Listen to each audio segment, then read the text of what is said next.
Hey everyone, and welcome to another episode of the SubQuery customer sessions. Today I'm talking to OKP4. I'm going to make a mistake saying that today, I'm sure. It's an acronym I'm not quite used to, but I'm also talking with Theo from OKP4. Thanks you for joining me, Theo, all the way from France. How are you going? Yeah, great. No worries about OKP4. You'll manage. Why don't you start off by telling us a bit about yourself and about OKP4? Yeah, so I'm Theo. I'm head of ecosystem at OKP4. I'm let's say into crypto since 2019, but I have a background in finance, agricultural science, engineering. I mean, many caps. And yeah, got involved in crypto since the first applications on Ethereum, let's say, because I realized that you could do something more than just value transfer, that you could work on coordination between people for many things actually. So dived into the project in 2020 with Emmanuel, the founder of OKP4, and so still since then working tirelessly on building a tech that is pretty innovative, and I hope I will have the opportunity to talk about it. Yeah, and OKP4, right? It stands for, Open Knowledge Protocol. So it's kind of matches exactly kind of what got you in here at the start, right? Which is that you can use crypto and Web3 to do things that aren't just sending assets across the internet to random people. Yeah. Tell me about what OKP4 does and how that has kind of attracted you to this company. Yeah. So yeah, sending assets is cool, but let's say you can use this whole tech for there is a few things, but first the chain it gives transparency. You can do programmable, let's say some remove intermediaries through programmable blockchains, and so you can leverage at the same time the the let's say trust minimized systems where you remove the intermediaries. You don't need to trust these intermediaries. You can basically in a peer-to-peer way do some collaboration, and at the same time have new incentives through crypto assets that's basically enables people to have common interests while having also individual interests. So it aligns, let's say, the individual and the collective interest. And so to dive into OKP4, so it's a yes, it means open knowledge protocol. So it's a protocol. It's really something that is built for developers, for people who want to create applications. It's a new set of primitives. So we've decided to build a chain using the Cosmos SDK, using Cosmosm for smart contracts, and IBC for interoperability between the chains. And so we're in testnet right now, and the chain is really customized for what we call the dataverse. So the dataverse is this universe of off-chain resources like datasets, like algorithm, like storage, computation, APIs. Anything that is off-chain can be shared in the dataverse and can be used, orchestrated according to rules that you defined. So really, you can share anything under any conditions you want. And that's something that enables a lot of new use cases and new opportunities for collaboration between people. Maybe they want to create new indicators together using data that is private or shared by these people. Maybe they want to build an AI together as a DAO. They can do that on OKP4, define the rules and make them enforced, or a lot of different things. I mean, if you want a DAO to control a Twitter account, a bank account, this is like an API that is shared, and you define the conditions under which it can be shared, and that's done. So yeah, it's a chain for new, let's say, enable new use cases. And it sounds like there's a bunch of different use cases out there that you think it could be applied to. I mean, it's interesting because I commonly say this whenever I'm kind of talking about what we do at SubQuery, and it's kind of the same thing what you guys do in a way, which is this belief that the successful teams in Web3 will be teams that can leverage the data they create or the data in the world around them efficiently and effectively. And in a way, OKP4, you talk about a large percentage of data in the world not being unlocked for use for productive uses these days, and you're kind of trying to build a knowledge protocol to help do that. It's very similar in terms of vision and mission to what we're trying to do at SubQuery as well. Yeah, definitely. So you mentioned knowledge. I mean, for us, knowledge is, it comes from two things. It comes from data sets and it comes from algorithm. So let's say if you have enough data that is processed through algorithm, you have information or knowledge. And basically, yeah, there is many data. I mean, a lot of open data that is accessible. That's great, and a lot of blockchain data that is accessible. But still, you need to make it findable and accessible. But it's still open. But there is also a lot of private data. I mean, from individuals or from companies, data that is not shared because people don't trust each other and people don't have the right incentives to share the data. So really, it's about creating the environment where people are incentivized and have the right trust to make the data available and create new knowledge, basically. Because data, it can be copied infinitely without any marginal costs, and it creates new opportunities. I mean, it's a positive sum game. Let's say it's you share your data, and you make it available without exposing it, without the risk of losing the ownership. And that's really powerful because maybe you will create new indicators or new applications without any cost for you, and providing you value. It's a big vision. It's a big vision ahead of you. You're currently in the test net right now, right? And how does that? What's kind of the next steps of the project and its path towards kind of launching the main net and really kind of becoming the full potential of what you kind of envision it to be? Yeah. So right now, so we're in testnet. We still have some developments to do. I mean, we're a few months away from being mainnet ready regarding, let's say, the technical side. So the smart contracts and the modules, because we have a custom module as well. But yeah, the smart contracts, they are almost done. So we started the testnet almost 1 year ago, and we did a lot of different tests with our validators. And it's doing great.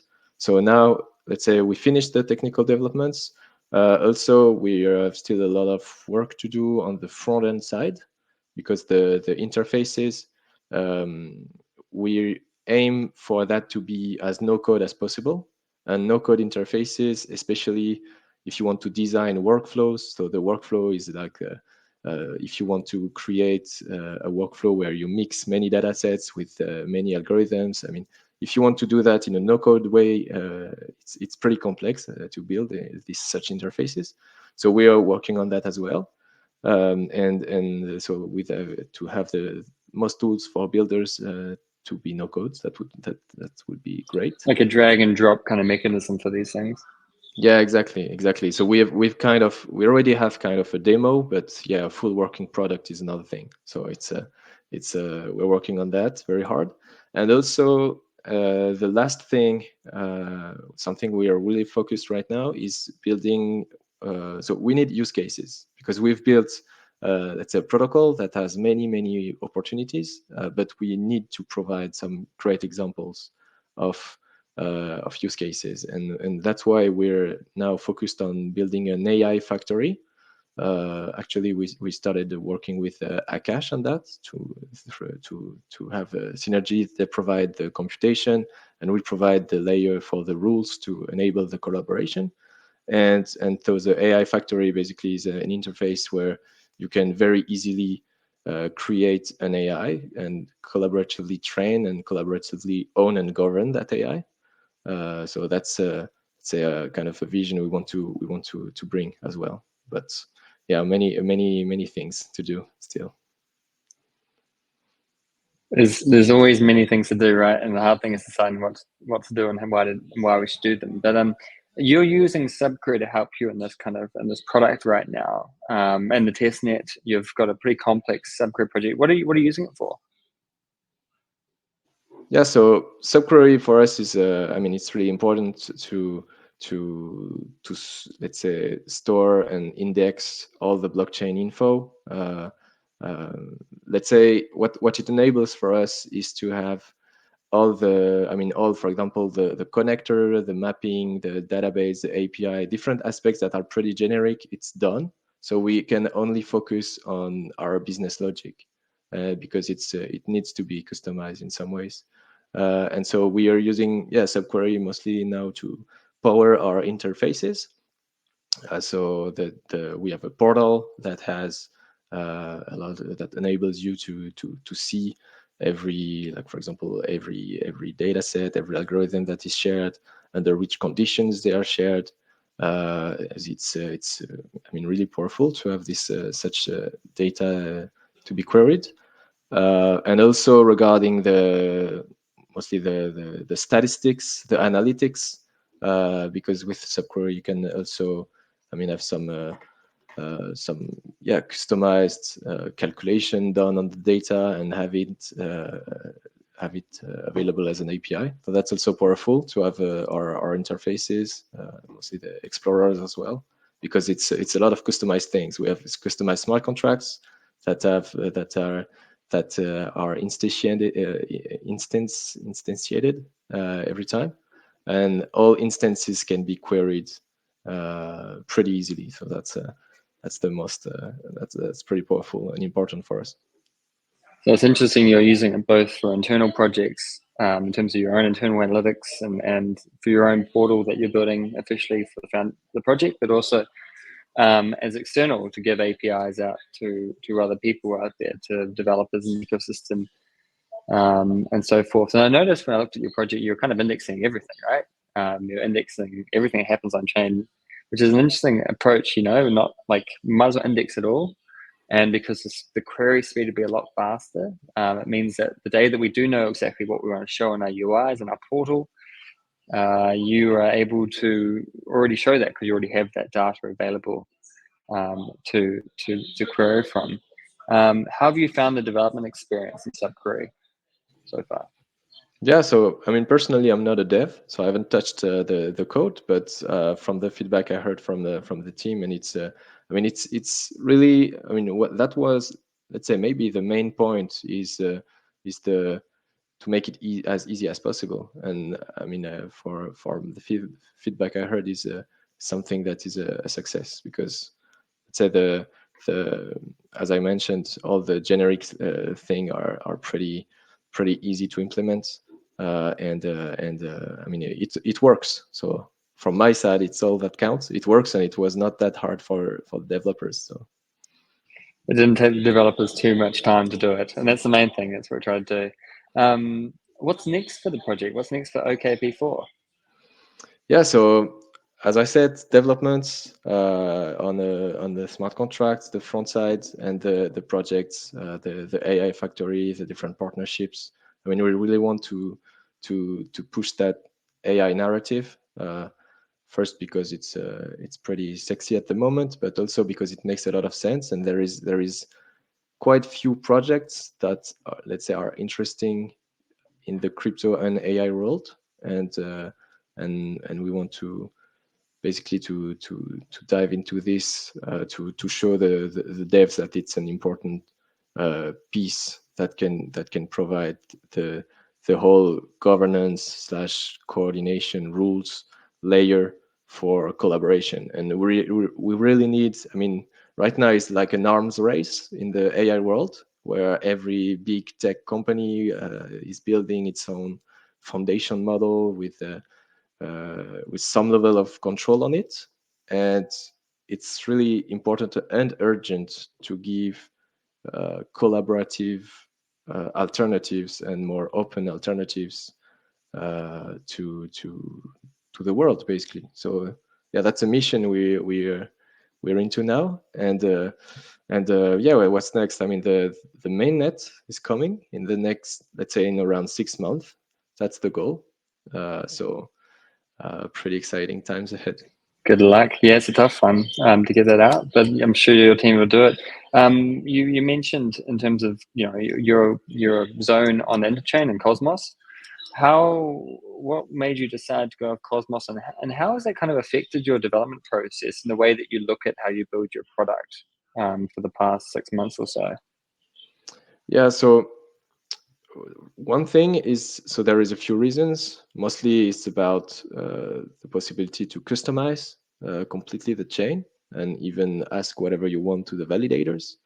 And it provides a lot of sovereignty as well, because you're quite independent. I mean, if you build smart contracts on the existing chain, you are dependent on them, on the upgrades. I mean, we can choose our own. I mean, in the trilemma between the decentralization and security scalability, we choose wherever we want to be.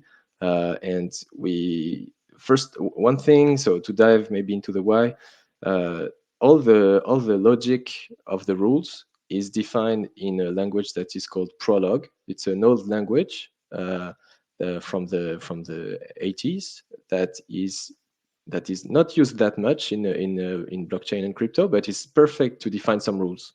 And this language, we've implemented a module. So the Cosmos SDK and when you build a Cosmos chain, you can create what is called modules. So it's very close to the machine of the validators. It's not like a smart contract.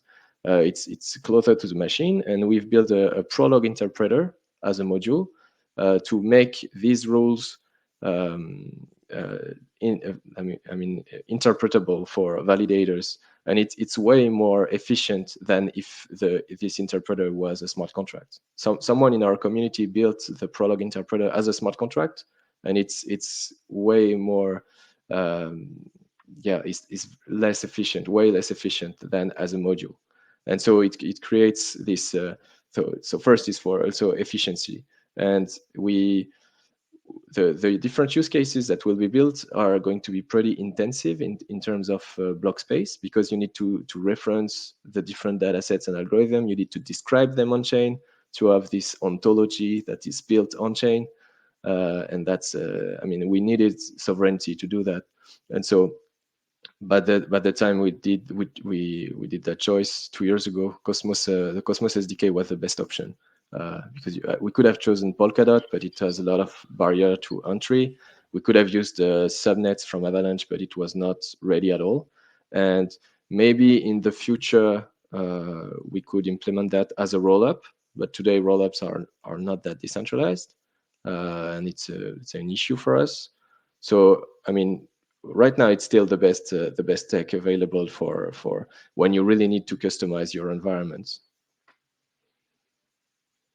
Yeah, especially to run things like Prolog interpreters, right? And Prolog's a very old language. I remember hearing about it years ago, because I think Watson, IBM's kind of supercomputer that they used to win Jeopardy, was written partially or considerably in Prolog as part of the rule-based system.